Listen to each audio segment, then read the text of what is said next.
Rich people do not think harder than you. They think differently in a way that was never taught, only inherited. There is a moment every person has, usually alone, usually late, when they notice the gap. Not the gap in their bank account.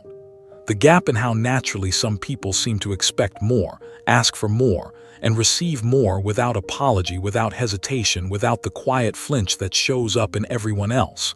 That flinch is not personality. It is programming. And most people carry it their entire lives without ever knowing it was installed, mistaking it for caution when it was never anything more than fear wearing a more respectable name.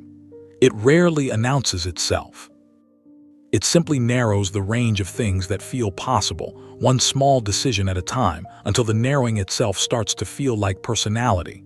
Wealth advice has always centered on discipline, budgeting, delayed gratification, working harder than the next person. These things are not false, but they are not the reason the gap exists. Two people can work the same hours, carry the same intelligence, make nearly identical decisions, and still end up decades apart. The difference is not effort. It is the operating system underneath the effort, quietly deciding what counts as ambition and what counts as arrogance, what counts as reasonable and what counts as reckless, long before either person consciously chooses anything. Machiavelli understood this 5 centuries before behavioral economists gave it a name. He wrote that men judge more by appearances than by reality, because the eye is available to everyone, but understanding is reserved for the few who look closely. Poor thinking survives on appearances, the appearance of stability, the appearance of being reasonable, the appearance of not wanting too much. Wealthy thinking has already stopped performing for the eye. It has moved on to understanding what actually produces outcomes quietly, while everyone else is still managing how they look. This is not theory. Economists Sendhil, Mullainathan, and Eldar Shafir spent years studying what they called the scarcity mindset. The finding that scarcity itself, regardless of income, consumes mental bandwidth and narrows every decision down to the next 30 days. Their research found that people under financial pressure did not test lower on intelligence. They tested lower on available cognitive capacity, because scarcity itself was occupying the space clear thinking requires. The nervous system does not update automatically just because the bank balance does. It has to be retrained, deliberately, which is exactly why so many people earn more and still feel the same quiet dread they felt at 19. The first pattern is comfort with being watched. Poor thinking treats visibility as danger, asking for a raise, naming a price, stating a number out loud. All of it triggers the same ancient alarm that once protected against social exile. The hidden cost is invisible but constant. Opportunities that required simply being seen are quietly declined before they are ever offered. Doors that close not because someone said no, but because no one ever knew to ask. You will never see the list of things you missed this way. There is no notification for the door that never opened. Wealthy thinking has made peace with being watched because it understands that invisibility was never safety. It was just a slower kind of loss. The shift is subtle. Visibility stops being a threat and becomes a tool. But tools only work in the hand of someone willing to pick them up. The second pattern is the relationship with rejection. Poor thinking experiences a no as evidence, proof of something feared, confirmation of a story already half written. Wealthy thinking experiences a no as data. This sounds like semantics until you watch what it does to behavior. One person stops asking after the third rejection, files it away as who they are, and the other adjusts the approach and asks a fourth time. The hidden cost of taking rejection personally is not the missed deal. It is every future ask that quietly never happens because the nervous system has already filed the category as dangerous. And a category filed as dangerous does not get reconsidered. It gets avoided, permanently, without a single further review.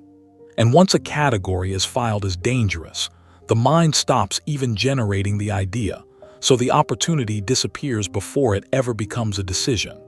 The third pattern is time horizon distortion. Scarcity trains the brain to solve for the next 30 days, because historically, The next 30 days were the only thing that mattered for survival.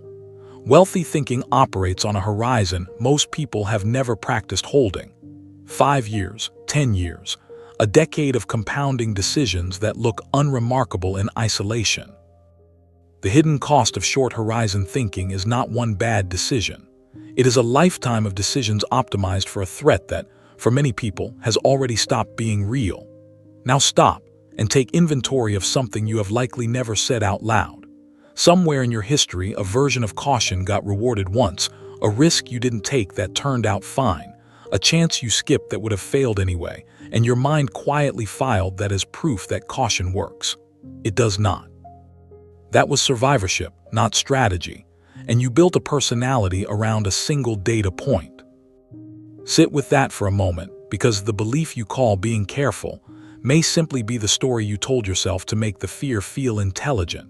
A story so well rehearsed it now sounds less like fear and more like wisdom. Caution did not protect you from loss. It protected you from the discomfort of trying, and quietly charged you the cost of every version of your life that required going first. The fourth pattern is emotional ownership of debt and risk. Poor thinking treats debt as a moral failure, something shameful to be minimized and hidden. Wealthy thinking treats debt as a tool with a cost attached, usable, negotiable, sometimes strategic, never a referendum on character. The shame response does not make someone more responsible with money. It makes them avoidant, which is different and far more expensive. The wealthy did not remove the emotion from money by having more of it. They removed the emotion first, and the money followed the clarity in that exact order, not the other way around, no matter how convincingly it looks reversed from the outside. The fifth pattern is permission seeking. This is the quiet one, the one almost nobody names. Poor thinking waits to feel qualified before acting. Wealthy thinking acts and lets qualification catch up. Machiavelli again, "Fortune," he wrote, "favors the bold rather than the cautious, because boldness controls the timing while caution simply waits to be granted permission that may never arrive."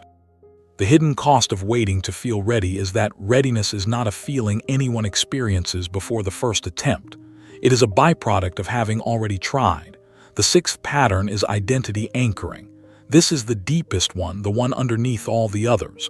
Poor thinking says, "I'm not the kind of person this happens to." Wealthy thinking says, "This has not happened yet." The first sentence is a wall. The second is a door left open.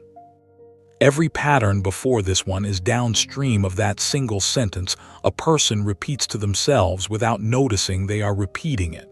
Here is what none of this requires. It does not require more money to begin.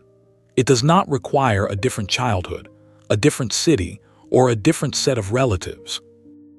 It requires noticing which of these 6 patterns has been quietly running your decisions, and interrupting it once on purpose the next time it appears.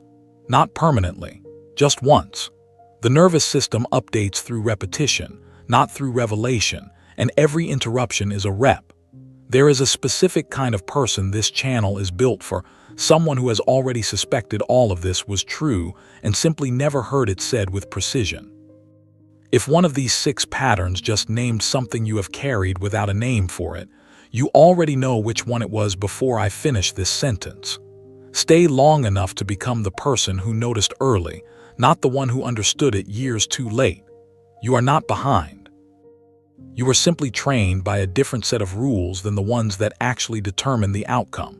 Machiavelli's final lesson applies here better than anywhere else. It is not the strongest who survive changes in fortune, but those quickest to adapt their nature to the moment in front of them. The wealthy are not a different species. They simply stopped asking for permission to adapt. Poor thinking waits for proof before it moves. Wealthy thinking moves and lets the proof arrive later, addressed to someone who was already in motion.